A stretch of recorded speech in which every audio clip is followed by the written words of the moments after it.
আসসালামু আলাইকুম। আজকে আমার মিশরীয় ফার্মি মুরগির ৭৪তম দিন। তো ৭৪তম দিনে এসে আমি যা যা আর কি অভিজ্ঞতা অর্জন করলাম, আমি মোট ৮৪টা মুরগি নিয়ে আসছিলাম। তার মধ্যে 3টা মারা গেছে, ৮১টা ছিল। তো এর ভিতরে আমি প্রায় ৫১টা মোরগ আর কি আলাদা করে ফেলছি। আর এখন যা আছে 5টা মোরগ আর ৩১টা মুরগি। আমি এই কয়টা পালন করার ক্ষেত্রে আমি যে যে জিনিসগুলো দেখলাম, যে আপনারা যারা মানে বীজ ডিম উৎপাদনের জন্য বা বীজ ডিম থেকে বাচ্চা ফোটানোর জন্য পালন করবেন, তারা অবশ্যই একটা জিনিস মাথায় রাখবেন, খাবারের ব্যাপারটা। কারণ একটা মুরগিকে 0 থেকে ডিম পাড়া অবধি যে পরিমাণ টাকা যায় সেটা আপনার অবশ্যই রাখতে হবে হাতে। তো আমার প্রায় ৭৪তম দিনে এসে আমার অবস্থা মোটামুটি এখনও হয়তো বা ৮-১০ দিন ভালো মতো চলবে। তো তারপর থেকেই আমি আর কি বুঝতে পারলাম যে আমার আরও কিছু টাকা আর কি হাতে রাখা উচিত ছিল। অবশ্যই আপনারা মিনিমাম যদি এরকম যে 100টা মুরগি পালবেন, সেক্ষেত্রে আপনার 20,000 টাকার মতন আর কি বাজেট রাখবেন, যে আপনার 0 বাচ্চা থেকে ডিম পাড়া অবধি 20,000 টাকা পর্যন্ত যেন হাতে থাকে।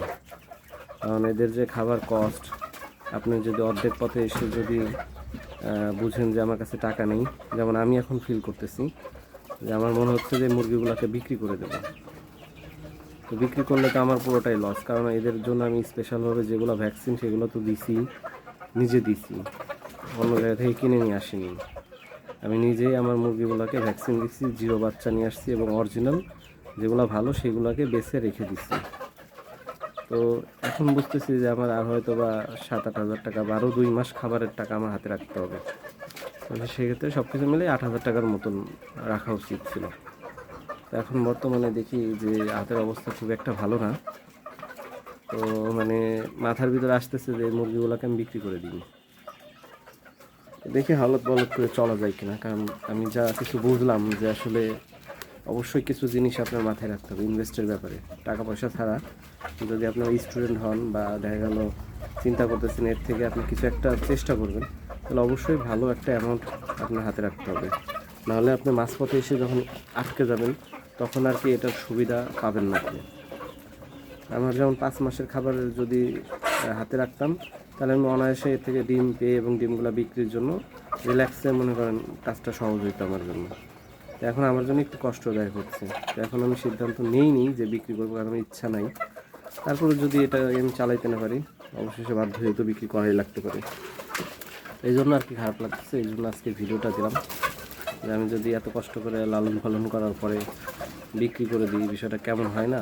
তারপরেও শীতকালে এত শীতের ভিতরে বাচ্চাকে আমি এত সুন্দর করে বোর্ডিং করলাম, এখন এসে শেষ মুহূর্তে এসে ৭৪তম দিন হয়তো বা আর 40-45 দিন পারলে পরে আমি ডিম পাতাম।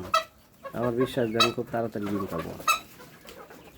সবাই ভালো থাকবেন আর আমার জন্য দোয়া করবেন, যেন মুরগিগুলোকে আমি যেভাবে টাকা অ্যারেঞ্জ করে যেন রাখতে পারি। কারণ আমার ইচ্ছা আছে এটাকে প্যারেন্টস করা এবং এর থেকে বীজ ডিম বিক্রি করা, বাচ্চা ফোটানো, এগুলো সবই ইচ্ছা আছে।